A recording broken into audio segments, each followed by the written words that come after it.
Whatever works, bro. Exactly. Oh yeah, see, I got a message too. Got to be in live stream. There we go.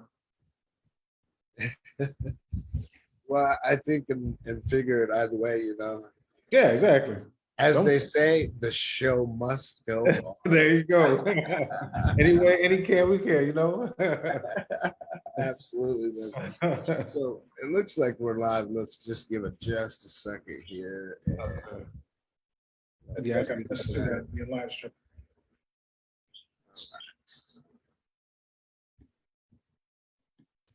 yeah, so I wanted to put it up on YouTube, but it's not playing nice with us today. So Oh, we're gonna just go live on Facebook. So all right. what's going on, boys and girls? Hello for anybody that's tuning in live, and if you're watching us on the replay, hello and welcome. Today, I am privileged to bring to the center stage, if you will, one of my dear friends, a brother from another mother that I've known for what 15 plus years, almost 20. Shit, it's been a minute. It's been a long time. It's been a minute. Anyway, this is my dear friend that I want to introduce to everybody, Mr. Ian Carr, also known as Emaculant in the rappers world. How's it going, brother? Good. Welcome to our little interview live stream. How you doing, brother? Oh, definitely good. Definitely good. Can't complain. Can't complain. So tell me, do you remember how long has it been? I mean, at least 2009, 2010, something like that. It's been a minute. It's been a long time. So at least 12 years, right? And Yeah. we actually met through another mutual friend of ours. Yeah, exactly. Yeah, absolute. That's my pretty much my brother. That's my partner in crime. So he's my main label with us. Yeah, and then I was introduced to all of you guys through our other brother from another mother, Karan Beckles. Exactly. Yep. Yep. He's in the same boat. Yep. We're all in the same mix still. Yeah, so I met Karan actually just to kind of give a backlog so that we could tie into the story and what's happening. I met Karan just at work at a place that I was working at, and it was just funny. You know, we hit it off very well, and he just asked me one day if I wanted to hear some new music. And it was actually Absolutes, and then that's how I got tied in and fell in love with the music, what you guys were doing there down in Florida, and then obviously meeting you. Definitely. Right. Yeah. And then Yeah. but we didn't get to click too much and hang out and vibe as much as I would have liked to have, man. Exactly. Yeah. Because as you know, the time has progressed and we've gotten to know each other a little bit better and stuff. I didn't know that you had kids, man.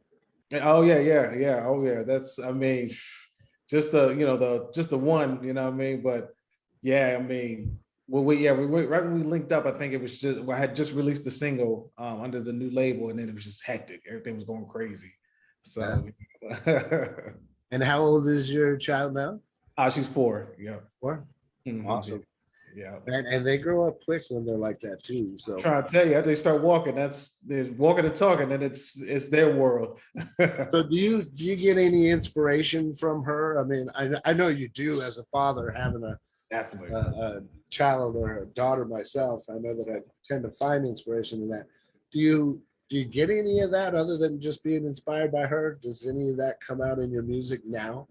Yeah, definitely. I think it's more like I push more like leaving a message for the next generation. It's something that I look at it like when she gets older, I want her to listen to certain songs and be like, oh, okay, this is what you were about. This is the message you were trying to portray. All right. Well, hopefully, let's see. Maybe one day she'll actually follow on your footsteps, right? And Oh yeah. Oh yeah. She's lyricist.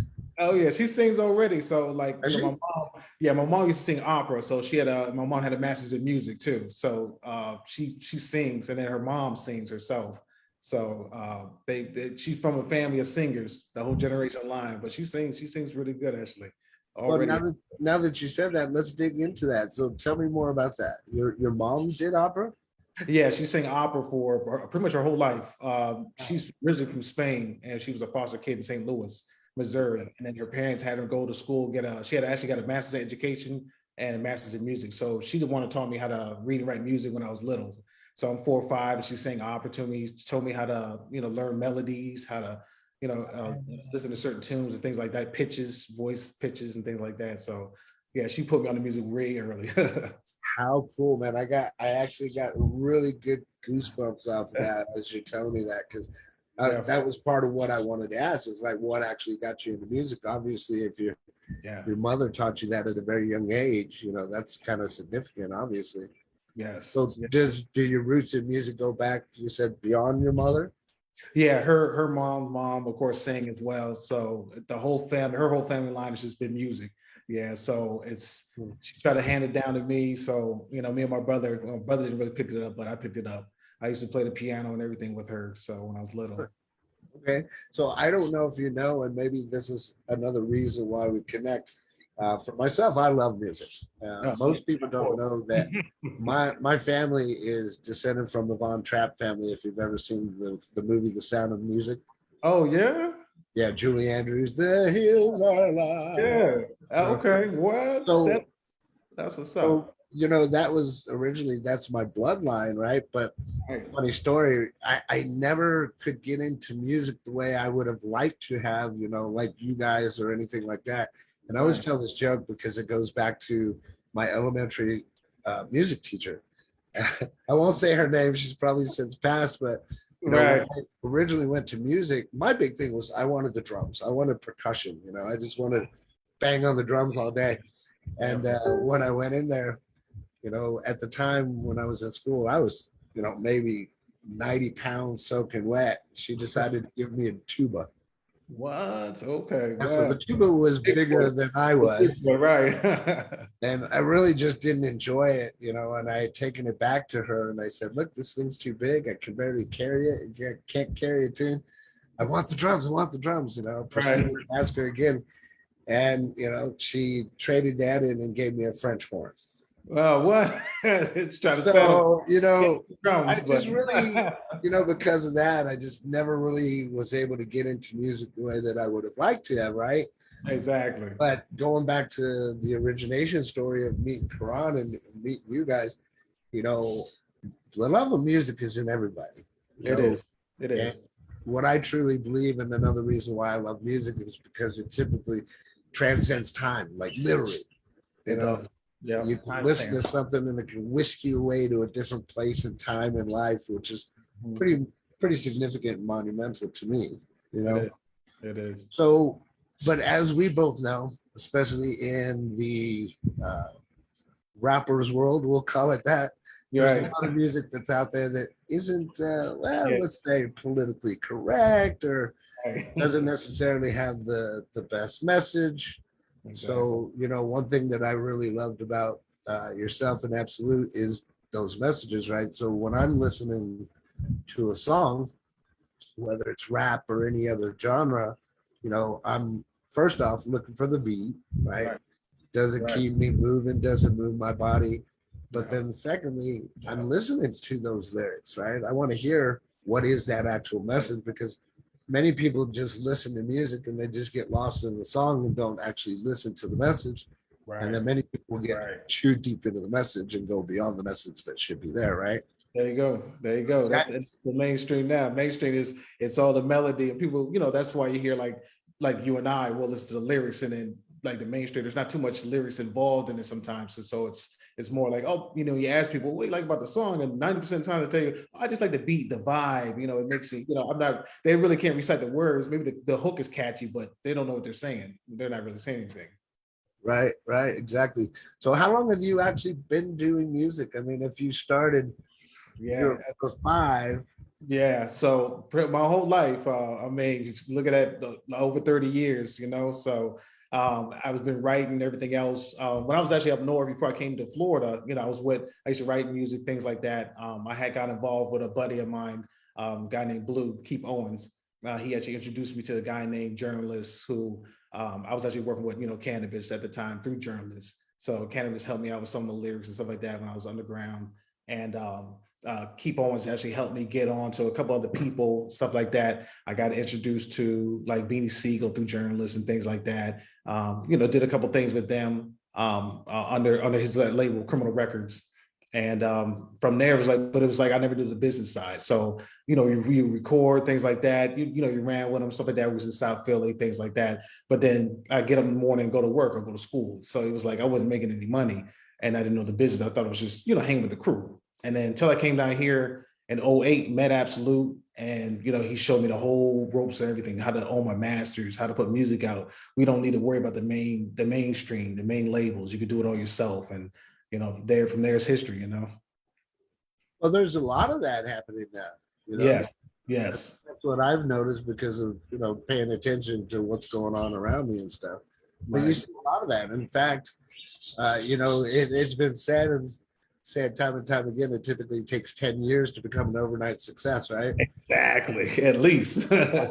People that, even without that 10 years that are becoming somewhat famous or semi-famous or over-famous because of social media. That's the big, right? So as far as social media and stuff, where can people connect with you? Where's the best place that they can find you? Are you on Insta? Are you on Facebook? Where do you normally hang out with your fans and crew?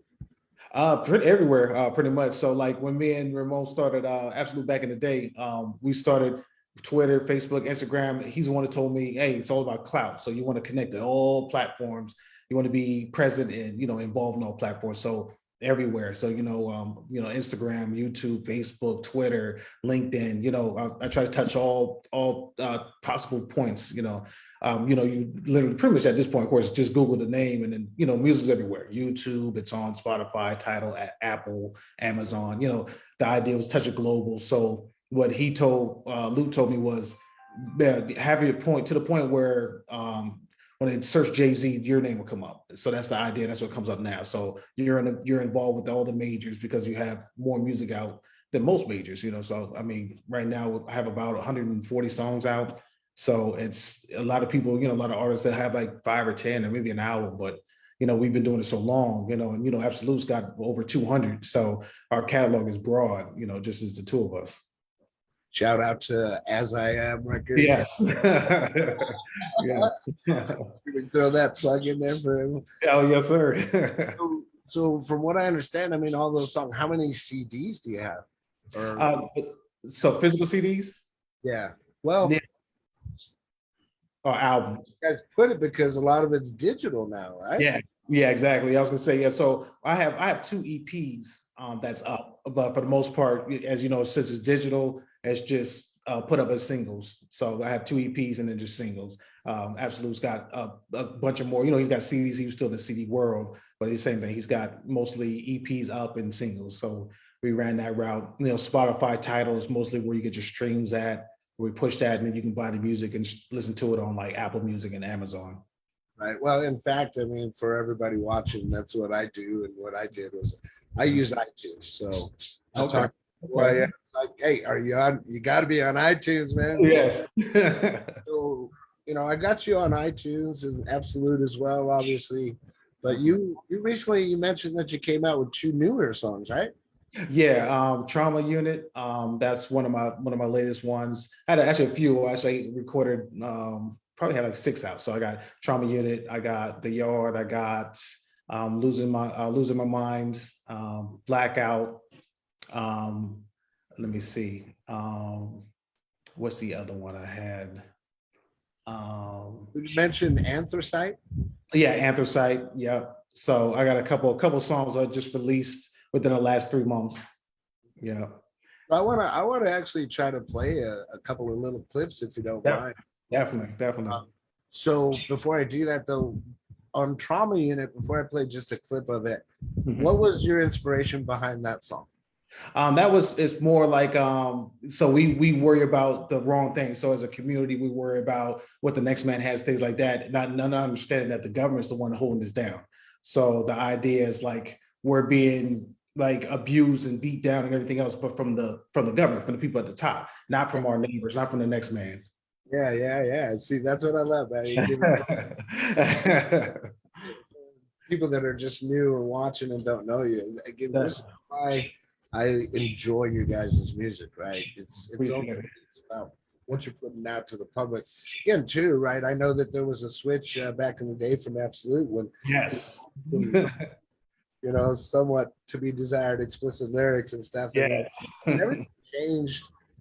And, it became really clean. There was just such a positive message, right? So thank you Exactly. for what you guys are doing down there. And I believe that more people need to hear about that and have more of that positive message, especially for kids. Yeah, he's actually the one that changed me over to being more positive and more clean, actually, because like my early music was like his his absolute raw album. So he's the one that taught me, let's put a more positive message out there. You can have both sides. So that's why I have Immaculate. Then I have I just released my lyrical line, The Wordsmith. So The Wordsmith is more underground, more raw. So Anthracite is the underground version where, yeah, it could be more raw, more, things like that. But we still have Immaculate, which is, for the community, trying to uplift people, stuff like that. Got you. Cool. Well, let's listen to just a little small clip of this one. What we're gonna hear is just a small piece of Trauma Unit, and I'm just gonna drop it. Listen to things, baby, games, get them. Seeing the same thing, the rain let them all. While you're saying the sing the thing that it gone, that it came with things, claim the anger of more. All your people just sticking the ball, very low, so you're thinking that you're stepping your ball. And the deeper end of it will get you deeper in all until the tips of the lips start to weathering raw.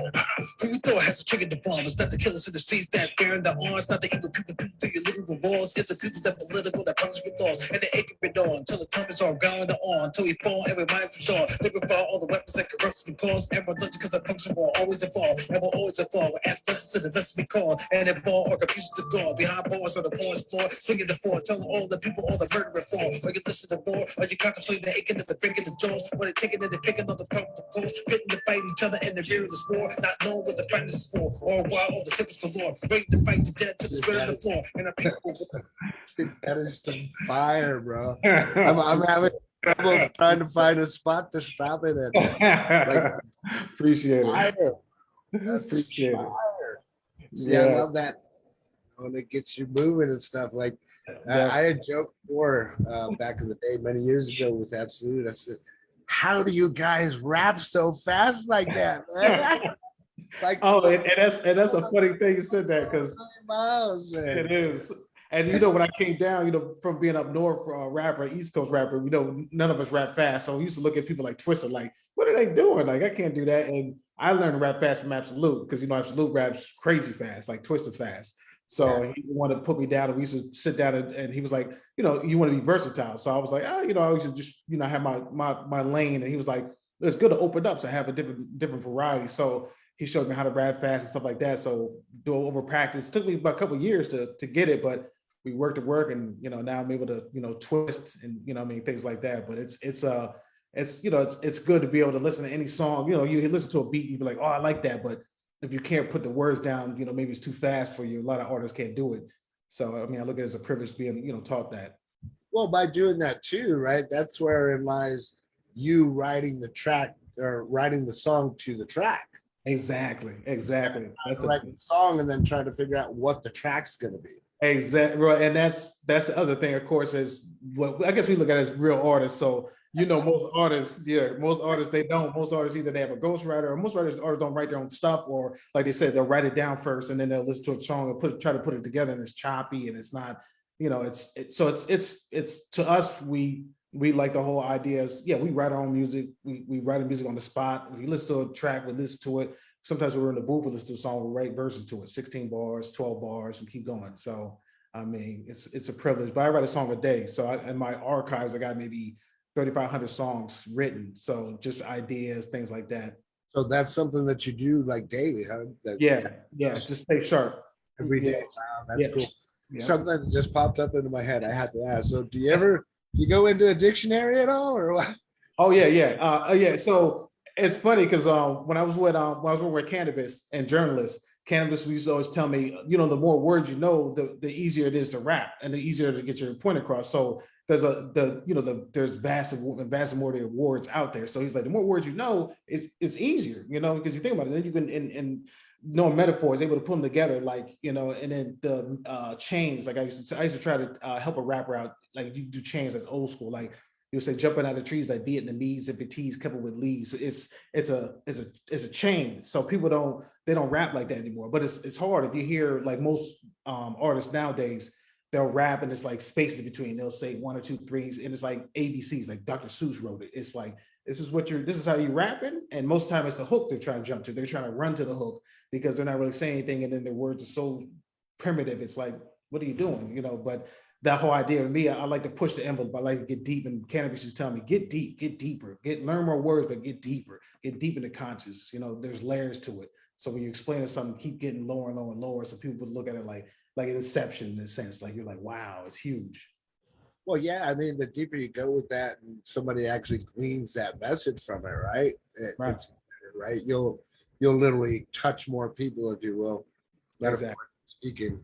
I mean, the wife and I talk about that all the time, and we're sitting here like, what should be our song? What should be our song?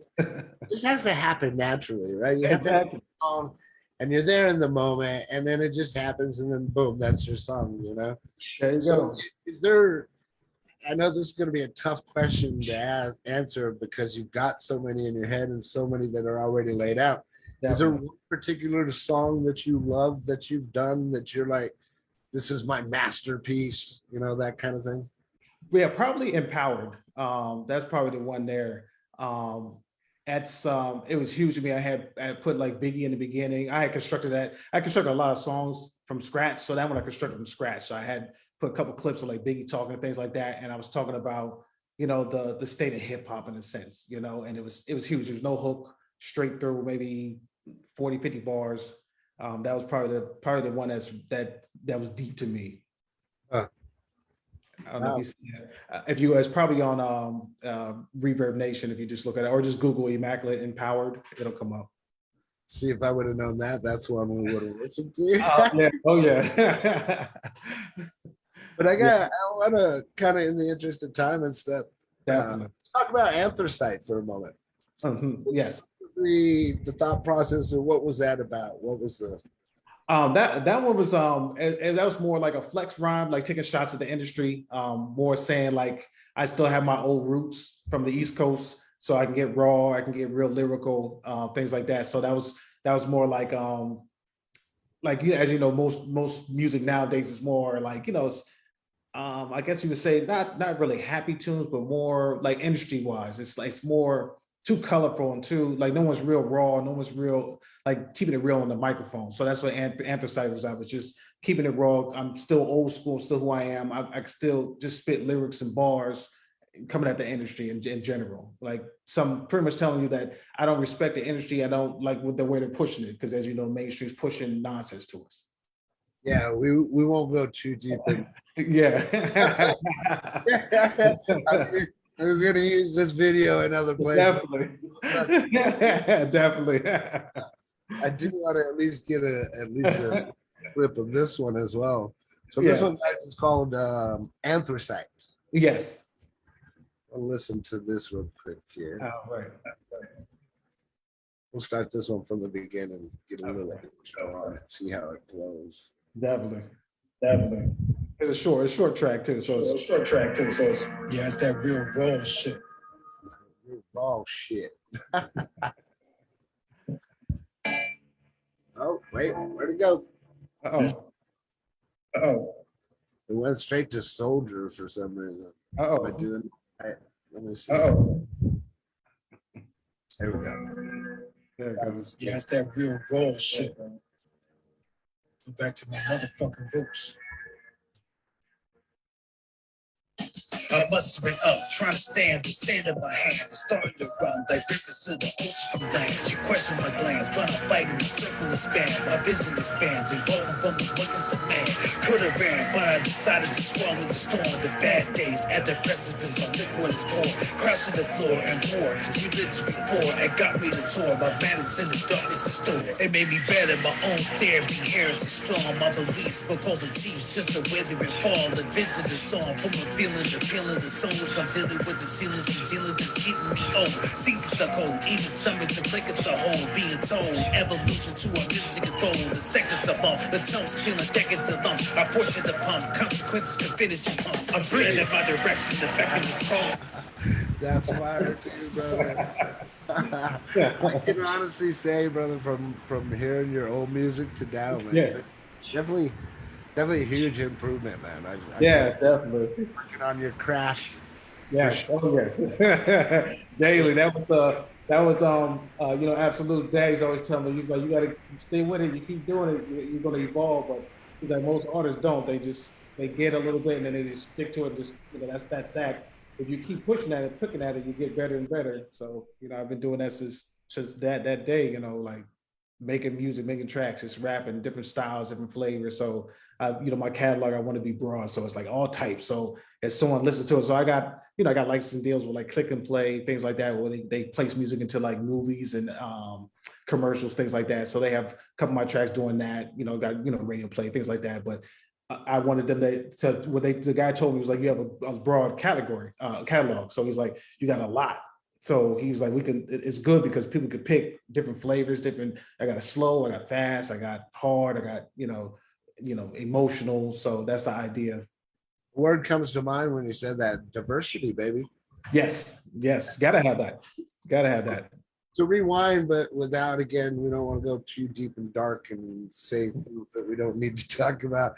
What made you go the independent route versus, mainstream? Is it because of what we see and know, or what was your decision on that? That's pretty much the main thing. I think like when I ran with Absolute, actually before I even met Absolute, the main thing was get signed to a main label. Especially I didn't know the business at the time. When I got with Absolute, he's the one told me you get paid cents on the dollar. Like most of these artists don't have any money. It's promoted that they do, but they know, and it's hard. Like only the top artists really have a lot of money because they got good deals. Most of these 360 deals, you look at Trinidad James. He had the same thing where he's on YouTube talking about, he got signed with Def Jam, had 2 million. And everyone's like, where's your money at? And he explains what happens. He was like, oh, it's a 360 deal. I did that. None of that was my money. So learning that, I was like, Mo was like, hey, you can own your own rights, own your own masters. You build a catalog up like the artists did back in the day. And then when you're on your own terms, so I can go sit with a major label and say, if they want to sponsor, if they want to buy me out, they got to buy all my music first. That's a check up front. And then I have control of what I want to do because I'm an established artist. You can't change my image at that point. It's different if I have 2 songs out, like some of these artists, and they get signed. They can do whatever they want with their image. Me is can't because I'm global. So this is who I am. So if you sign me, you can't change me. I could still portray what kind of music I want to portray. Right. And what's funny, what came to my mind after that conversation is Michael Jackson buying the rights to Elvis music. Yes. yes. Exactly. Yeah. And then what, Beatles, and then now everybody wants all of their masters, right? There you go. Everybody else that's passed away, right? So definitely a good way for you to leave a little bit more of a legacy, right? Yes. So how do you explain like your style of rap music? Because there's different styles, right? Yes. I won't even go into all the styles because I probably don't know them all, right? But definitely. How did you come up with yours? How do you explain your style? Actually, mine was. It's funny you say that because it goes back to when I was dealing with journalists and cannabis, and at the time when cannabis was on the scene, he picked up journalists, and journalists was telling me the reason cannabis picked him out of all the group. He said they sat down and had a session who cannabis was going to work with at the time. That was when he came out with his first album with Wyclef Jean, the Can I Buzz album. And journalists like, he picked me because I was the only one that had his own style. He was like, everyone else was trying to sound like cannabis, things like that. So when I started working with journalists in the guy's session who used to work with cannabis, they were saying, you got to come up with your own style. So he's like, listen to music that you like that's appealing to you. So when you listen to music is appealing, listen to it, and take pieces of it, but then look at it like, what are parts of the style of that artist, for instance, that you don't like, and change it to the kind of style that you like. And you do that with a couple of artists, and then you cling to it. So like the artists I listen to is like Cannabis, the Roscoe's, the Killer Priests, journalists, things like that. Absolute. I look at their styles and I take from them that, okay, I like that. And then can I present that kind of, the imagery in the way I want to rap and how I want to portray my rap. And so I took that and put it together. So mine, you would say it's hardcore / deep lyrical, and that's the kind of music that I like, where it's like, you can't, if you listen to my music, you can't say, oh, he sounds like this person, sounds like that. Maybe you got a hint of this and hint of that, but it's nobody where it's like, oh, this sounds like young, certain artists or certain groups, they'd be like, oh, it sounds like there's one person writing for all the people. It's me, I'm unique in a sense. The word that comes to mind, because that's how I work, right? Exactly. On mine. Evolution kind of comes to mind, right? Yes. And to touch on that point, what you're talking about, right? Every artist, once they get to a specific point and people get to recognize them, that's exactly why, is because of that unique sound that that particular artist has, right? Thank you. Like we can sit here and you could tell if you hear a song from Snoop Dogg, you know it's Snoop Dogg. Thank you. Right? So Yes. I love listening to your music, and to me, I do find it difficult for me to listen to all the words just because of how you're linking everything. Line setup. Yes. And I do want to make a recommendation because I love because I have iTunes. I'm Uh-huh. able to watch the lyrics, and there's no lyrics on here. Oh yeah, yeah. It's and that's I actually downloaded 2 or 3 of the people I used to distribute. I was telling them about that because I was like, I think there was like 1 or 2 songs I had the lyrics, and you know they asked for the lyrics, so I'm like, well, I'll give you the lyrics, but there's no lyrics on there. So I actually had mentioned that to him a couple months ago. Was like, you know, are there some of the songs where you put the lyrics there because you're asking for the lyrics, but you know, put them up. So I think they're trying to figure that out now. So I was like, you know, I need some lyrics. So exactly. Put some of these up so I can see what's going on. But to your point, that's the reason. Like we, you know, remember when we first started, me and Absolute, it was SOC Records that he started, and the reason why we changed it As I Am is because of that. Because it's unique. You know, we wanted, like when you listen to the first bar, oh, that's Busta Rhymes, oh, that's LL Cool J, oh, that's Snoop Dogg. You know, that's the idea. That's how music used to be. That was what we love. Nowadays, the mainstream pushes where we want everyone to sound the same, which is that's not real music. Everyone as an artist, you all can't paint the same picture. It doesn't make any sense. right. You know what? You just made me think of something here. I gotta see if I can find it. Let me see if I can find it. Just made me think of something that you guys did back in the day. Uh-oh, wait a minute. Oh, it was good because I did the video portion for you guys. Okay. Under the Influence. That Oh was yeah, I remember that song. Yeah, and they up under the influence. I 9 remember that. years ago. Yes. I remember that song. Yeah, we had a bunch of yes. So what was that? Was that just a one-time deal that you guys got together with that, or you guys is looking at? Yeah, we actually evolving on that now, which is called you know, remember the group was Rebel on the Cause. So that's what our group's called. So we're actually moving on that now. So the new tracks we got up, like Who Do You Believe In? That's one of the new songs that me and Absolute has. And it's I heard it here first, baby. There you go. There you go. Exactly. So and right now is the perfect time with, you know, with the recession and people struggling. We want to talk about, you know, what's going on. That was, remember when Absolute started the 99% when he dropped that album, that Chut song. It was the idea of like bringing awareness to what's going on, like how the old school artists used to do. Tupac's, the Rakims, you know, the Kumo D's, they brought the awareness of what's going on in the community, as opposed to just talking about cars and houses that you don't own. So it's a big difference. Or the other things that we don't like to hear. Exactly. The other right. Exactly. Naughty stuff. Yes. Yes. How did you actually come about and get your rapper name? You know, we see memes on there. Your rapper name is, you know, the last thing you ate. Exactly. How did you? Well, it's funny because so like Imaculant came to my mind when I was still working with Session and them, and they used to always tell me, you got to be the best version of yourself. You got to be the best version of yourself. You got to, when you rap, you always got to, you know, you believe in yourself, and that makes you a better artist. You know, you believe what you're doing, believe what you're saying. That he's like, think about it. You don't look at the next man and think he's better than you. You always think, and I was like, that was an athlete. You know, when I played ball and box, it was the same thing. I had the same thing in my mind was, hey, be the best you are. You are the best, and that's how you walk around the best. So I looked at it like, what's the word for being the best in a sense? Like flawless, immaculate. You know, it's flawless. It's immaculate in your own eyes, though. So to me, it's everyone is immaculate because it's in their own vision, it's on their own view. You know, there's nobody better than you. There's only one of you. So that makes a little bit of sense for those of you guys that are watching. Before we came on, remember the phrase that I told you? Yes. Good best, never let it rest until your good is better and your better is best. There you go. There you go. Do that with you, brother. There you go. Oh, man, I noticed you've been getting a little swole there, bro. Oh yeah. I'm you know, I'm playing with the whole, you know, boxing wise and stuff like that. So, you know, I always want to But that's one of the things as well. I always want to reach my peak, and I guess my whole insight has always been I want to be the best version of what I can do. So like boxing, weightlifting, music, it's like chess. Like I always want to be even better the next time. So better version of myself. Now I know boxing is a little off topic from music, but I think you had mentioned before, you've been in the ring, some professional fights. Yeah. I was doing unlicensed pro boxing over here when I was 21, 22.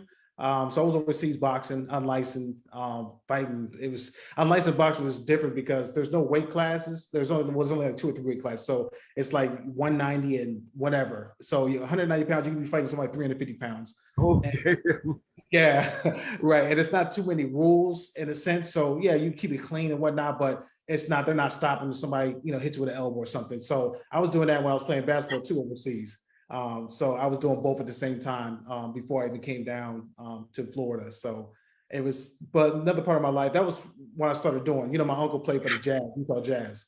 I was bred into, basketball. So that was my whole life initially with music and being an athlete. I always wanted, weight lift and things like that. And then when I stopped doing basketball, I met with my coach, Cliff Johnson in South Philly, West Grove, Pennsylvania. Put me on, started boxing, went all the way to the state finals my first time. The guy in the semifinals actually pulled out, didn't fight me. And I got disqualified in the finals. I hit the guy when he was down. And then from there, it was like, I was going back and forth. I had injured my hand, broke my hand, had head surgery. So after that, I went overseas because I was playing basketball too. So I was overseas doing unlicensed boxing. So now it's, try to help the community out. So, work with men to boys. We do things like that, help out the community, the kids. I actually got a kid now who's actually going through amateur boxing now. He won a couple state tournaments and things like that. I was helping him with his style and everything else a couple years ago. So yeah, it's really good. That's pretty impressive, brother. Yeah. See, I'm going to be able to get some of the dirt that people don't know. Oh, yeah. Oh, of course. Of course. You first. There you go. There you go. So I got probably another good question for you, and in the interest of time, we'll wrap it up and stuff. But I like to know and ask you, because I know that things change in my life and everybody's life in general. What's your vision for the future now? I mean, moving forward. Definitely. So what we want to do is, as with Positivity Pays, ambassador for them with Absolute. So right now we got a history book, a history game actually coming out by Christmas. Financial literacy book for the teens, a few books working with them, helping children become more published authors. Like my niece is, Olivia, she's a published author already. So we're trying to do that, push more in the community, work with more churches, things like that. Me personally, I'm trying to release another album by the end of the year. Put all the recent ones I put together. So Anthracite, Losing My Mind, put those together, maybe do a couple more songs. Me and Ramon's going to work on Rebel in the Cause. So we're going to try to get that released by the end of the year as well. Pick up some more licensing deals as well. I have actually a sit down with another 2 labels just to see what they're talking. So, it just depends what they're doing. But otherwise, in the sense, in the broad 4 years, 5 year span, trying to release more music, try to keep everything independent, try to build up our community, try to reach out, try to help evolve our younger, adolescents that don't know what's going on. Let them know that it's more to music than just, women and cars and money. It's, it's an art. It's not, something you use to, promote, the mainstream or, what they're trying to make us promote. So I want to touch on that because you said a few things in there that were very pivotal for anybody that's actually watching and pay attention. So can you talk to us a little bit about Positivity Pays? And, to me, I kind of look at that as a movement. How did that movement get started? And where are you guys at now? Yeah, that started actually, so Absolute started initially with a comic book. So he had wrote a whole comic book and it took off. It was about a kid and yeah. And, he was talking about comic books for years. We were talking about dabbling and we have, artistry and things like that. So that took off. And next thing you know, he had a couple people come to him, help him fund financially for the community, help him fund. So now he's able to put out more books, more cards. We're trying to uplift a lot of our people in our community that don't get looked at. So, we know about the Bill Gates and, the Steve Jobs, things like that, but there's a lot of other people in our community that's doing just as many great things, but they don't get any shine. They don't get any kind of looked at it. And we need that in our community. We need to see the next man who was in the streets and now he owns a couple of McDonald's. We need to see more of that, especially for our kids, so they can see, hey, there's a lot of successful people out here. It's not just the Instagram people that are lying to us, in a sense. So is that primarily just in the Black community there in Florida? all communities, yeah. So initially it was a Haitian community, and then we brought it out, so it's for everyone now. So the whole communities in general, especially for we focus mostly Fort Lauderdale and things like that right now. We want to expand. We want to bring it global, and right now it's on a global level already with the books and cards and everything else. So we want to touch on everything and let them know, like, hey, there's a lot of heroes out here in a sense that's doing a lot for their communities. They're not getting any kind of respect or any kind of notification. Well, absolutely. I mean, and then if you turn on your TV and all you get on the news is bad news, right? There's never good news. So it's nice to know that you guys are giving back to the community and trying to do something positive and make a difference. That's, again, another reason why I wanted to come together and chat and just kind of get updated and stuff.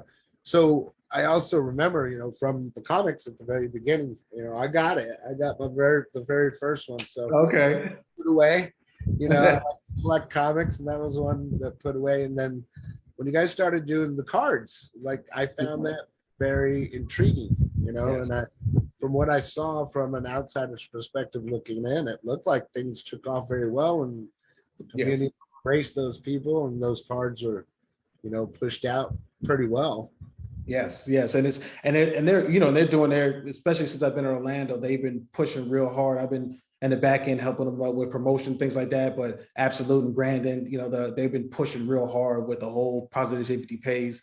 So it's a known brand. I mean, they got sponsors, they get radio play. They was on the radio the other day, talking about what they're doing and things like that. And it's good to see that. It's to get that kind of recognition where we're trying to help people, as opposed to, it's a gimmick. We're trying to find some way to skim money from you. It's no, we're all hurting. We're all going through a recession. We all need to be uplifted. And this is the time to do it. It's time to show people, hey, there's still positive things out there. You're getting up every day, you're breathing, you still have things to give out in the world. If we just help each other, we can make, power in numbers. If we all work together and help each other, we can get through anything. So we want to try to re-promote that as well. So you mentioned, like, you guys are out there on the global stage. I'm not sure how far that reach extends, but I'm certain that a lot of people still don't know, right? So it's good that we're having a conversation and bringing it to light, if you will. And hopefully if people glean some knowledge from this, they'll share as well. Exactly. If somebody wanted to get involved or try to help out with that Positivity Pays movement, how would they go about getting involved and get in touch with you or Absolute, or how would that work? Yeah, definitely I would say go directly through Absolute or Brandon Freely. So those are the main contacts there. Just reach out to them. You can Google their names, go to Facebook, reach out to them any way you want to donate, you want to help. If you have a child that, likes writing or interested in writing, again, we're trying to publish to younger kids. So we want 9-10-year-olds to be published authors, and we have a couple already that's already published authors, and it's good to get that under their belt that, hey, I'm a published author at 9, at 10. I know how to write. I produce something. I'm doing something for the community. It's huge. Look, I'm totally behind that, brother, because without us saying too much, again, that's what I say, but we know the education system is flawed, right? Yes. So the quicker that we could teach our youth better things and ways for them to thrive in the environment and overall in the world, I believe that it's always going to be a positive thing versus the kind of negative programming that we get on the day-to-day basis. We don't need to say too much about it because it's all over the damn news, right? It is. Poison our children with all kinds of different, just nasty, dirty, just bad things, bad juju, right? It is. So for those of you that may be watching on my feed, if you do want to get involved, just reach out to me and I'll do my best to make sure that you get connected. I believe that it's definitely a positive movement, and we need to see more of it. So I'm happy to be the one to kind of help share that message out a little bit more. Yes, definitely. Other than that, man, what's next? A little bit about getting that album out by the end of the year between you and Luke.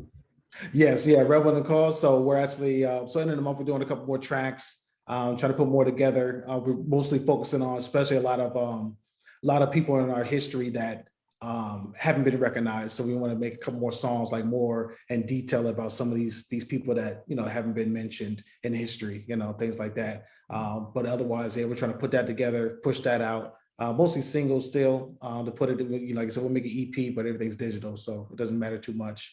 And then, like, again, still pushing the community, like still trying to push hard, work directly hand in hand with Men to Boys. You know, Men to Boys, Coach Dunn's been doing, Coach Dunn's been doing hell of a job for years. And, you know, Louis loved what he's doing since day one. I remember we used to meet at Dunkin' Donuts, and now he's got, you know, federal grant money and things like that. That's huge. So he's, you know, making huge strides. He's got centers and everything else. So we're still working with him hand in hand, trying to help, you know, kids that are, you know, either got a one family home or no family home, trying to keep them off the street, educate them.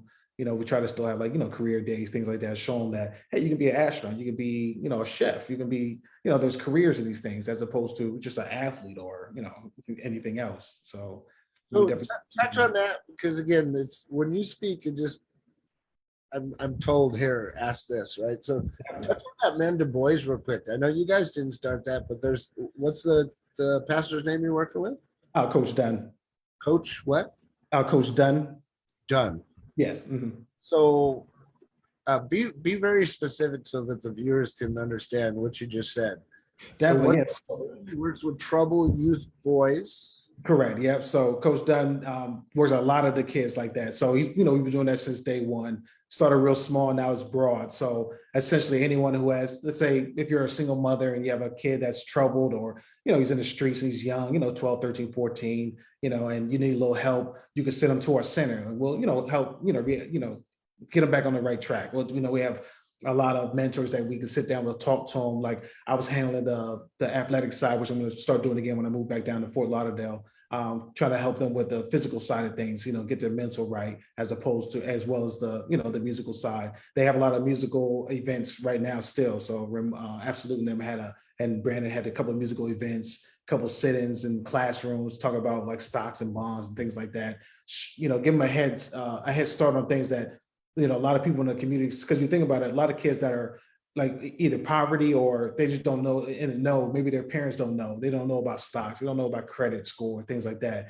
And, you know, give them a head start. So that way, hey, you're 13, 14, you know about credit reports, you know about stocks and bonds, you know, be aware of these things. Don't just open up a credit card, max out and things. You know, if you like music, here's how you would get started, where you would get started. Like a lot of times people like doing things, especially as a kid, you don't know what to do or where to go. Or a lot of these troubled kids, they don't know where to go. They lash out. You know, I was one of them. You know, I was living in the streets for years, you know, homeless, you know, after my father got killed. So, you know, I was there. You know, I did 18 months in San Quentin. So I understand the, you know, being, you know, rebellion and lashing out at people because you feel like the world's against you. No, there's no help. Well, there's help. You know, they had the Boys and Girls Clubs, things like that, where you have like Men to Boys. We're the same idea. We're here to really, in depth help you. Like, you can come here to, you know, to worry about anything, just come here, sit here, we'll talk to you, what's going on. We have mentors that's been there as opposed to, you know, just people that are hired and they can't relate because I haven't really been through nothing. You know, it's a big difference. So to me, I'm like,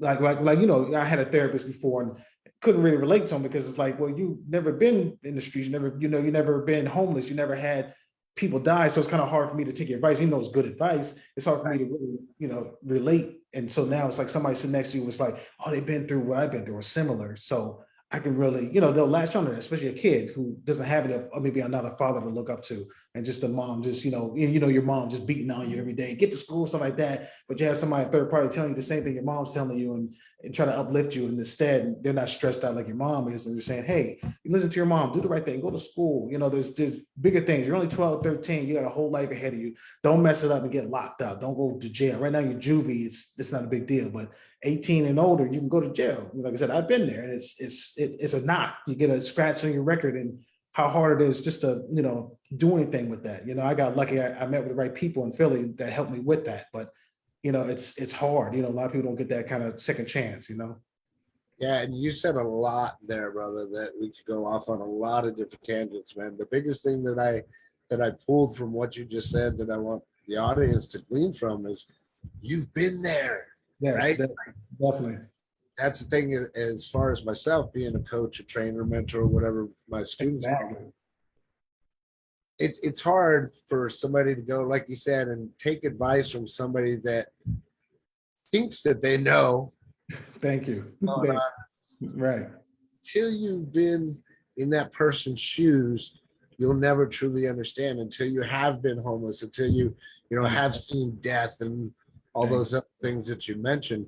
What I truly love about that, again, that I want to pull out of this is that you can take that harshness and the bad shit that life has given you, and you can literally turn it around and use your story for positive means to try to benefit other people, especially the community. And I say that not lightly, because I've been saying for many years that I believe that the problem that we have in today's society is because there's not enough parenting with our youth. And sadly, that's all part of the system. And I believe that started back in my generation, about, I want to say 30 years ago, back when parents used to start getting in trouble for discipline with their children. Right. Yes, exactly. Yes. Go on to a crazy topic about why it's developed and designed that way. And I and other people that are woke know exactly what I'm talking about. It's not designed the way, life is a lie, sadly, but it's designed the way that we hope that it's designed to actually have, the American dream, if you will, to have a beautiful wife with 3 kids and a house and a picket fence, right? Right, exactly. And the sad part is, right? And the sad part is that's sold as, like I tell people all the time, like especially when I talk to a lot of our kids, it's like, they look at it, they're sold to us as that's successful. Successful is, having $1 million in the bank, and you got a beautiful wife and 3 kids. And like you said, most of the time, 90% of the time, it's a small chance you're going to get that. But on top of that, it's madness, because you'll be thinking, oh, let me work, let me save up, let me work, save up. 60 years goes by and you're on Social Security, and you look back and you wasted your whole life because you missed on everything else, because somebody told you the American dream was getting to this point here, which is a lie. Everyone's success is way different than it should be. Success for, like I told this one guy who me and Absolute actually worked with for years, a guy named West Nile. He's got all the talent in the world, younger guy, but never released anything. It's been years. He never released a song because he was scared about what would people think. And I used to tell him, like the idea is, when you release that one song, that's being successful. You got to look at your mind. I'm successful now. I released one song. That's being successful. Why not? That's success. And in your mind, you can die tomorrow and be like, you know what? I released one song and that made me successful. I didn't need a Ferrari and $1 million to say I'm successful. That's somebody else's dream. That's not my dream, Yeah. When I hear that, the only thing that I can think of is like, what would people think? Yeah, exactly. Question around on them. Oh, right. What would people think? Right. And I tell people, right. What would Yeah, and me and Absolute used to tell them, like, there's a reason why you had so many songs. And I tell him, we used to tell him, like, look at your favorite artists. Like, he liked Jay-Z, for instance, one of the artists he liked. And I was like, so when you listen to Jay-Z's album, his last album, to say at the time, I bet there were songs in there that you didn't like. You skipped. I like 2, 5, and 7. And that's your favorite artist. There's going to be songs that you don't like. That's anybody in the world. Everyone likes a different flavor. But the idea is they don't know what flavor they like if you don't put nothing out. I can totally relate, dude, because right now, what's on my top radar is Silk Sonic right now. Right. I freaking love those guys, man. They're bringing back the old school vibe, It's like just going complete old school, dude. So I'm digging it. I'm loving it. Right? Just off of that, I'd love to go see them in concert. But same thing, off their last album, I got like number 2, number 3. Exactly. No one's listening to the whole. I mean, everyone has their preferences. It's like looking at a painting of an art. You look at Van Gogh. Van Gogh, probably one of these great painters, but the 100,000 people love that, and the 100,000 people love that one. That's the nature of the business, unfortunately. Well, correct me if I'm wrong. I don't know if you can think about this topic, just off the cuff of my head. I don't know that there's been any one artist that has ever released, let me make sure I say this right, has ever released an album that every single song was a hit, other than potentially Michael Jackson and maybe Tupac. Right. Now, I was going to say maybe Michael Jackson. I would give you that. Like Tupac, there's still some songs I didn't really care for, but I would say Michael Jackson. I would say Michael Jackson. There was a couple of albums that you can necessarily just let it play, but again, it's still purpose, right? It's subjective because it's what I like to hear. Is not, I can't say it for the next person, but to me, yeah, there's been a couple albums that I've loved and I can just play through the whole song. But for the majority of it, it's pick and choose. And these are my great, my favorite artists, Exactly. So that's great, man. Well, I truly appreciate you hanging out with me, brother. It's been way too long. Definitely got to get together a little bit more. So We definitely do. reach out to my boy. If you're down there in Florida area, you want to get involved in the positivity page, let us know. Yes. Men to boys, I don't want to say it wrong. Yeah, Men to Boys. Yep. Men to Boys. Yep. Doing a lot of great things out there in the community for the youth. Definitely if you want to get behind that, reach out. We'll make sure that we can get you in touch with them. Any final words, man? Anything positive you want to just kind of let everybody know and say? Well, I would probably hang on, like, the phrase that got me through a lot of tough times was, I actually got a tattoo on my arm, and it's power perceived is power achieved. So seeing is believing. So I look at it like, if a man can step on the moon, if your Bill Gates can make $1 billion, you can do it too. So there should be no limit to anything. If someone else done it, you can do it too. Amen to that, brother. Amen to that. Well, I appreciate you coming out and hanging out with me, bro. I appreciate it, man. Hey, anytime. I appreciate you having me. And for those of you guys watching, appreciate you guys. We'll see you on the next live. Toot toot, love you. Bye-bye.